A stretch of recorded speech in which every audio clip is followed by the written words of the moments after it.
That neighbor who found those two kids tells me they were standing in the middle of this road. That's about 2 blocks from their mom's house. I was horrified, terrified.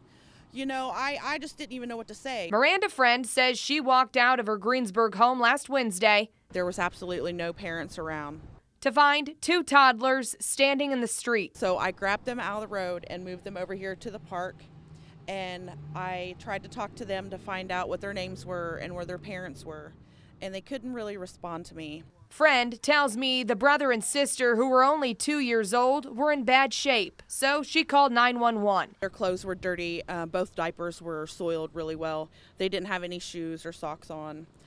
Their little feet and hands were cold and wet. Officers say the kids were in the custody of their grandparents, but were being watched by their mom, 22-year-old Emily Keith, at the time. I had those children from 8 o'clock in the morning until about 11:30, quarter till 12. According to court documents, Keith thought her kids were still at home, but when they arrived, the back door was wide open. Officers say the conditions inside the home were dangerous for toddlers. They found feces covering the floor, prescription medicines out in the open, and believe the kids were eating expired yogurt out of an animal food bowl. Didn't want to let them go because who knew what kind of situation they were going to end up back in. According to DCS, child neglect and abuse is a big problem in Decatur County. So far this year, the county's local DCS office assessed 763 cases of child abuse and neglect. DCS says they work with community partners to help connect kids and families with resources.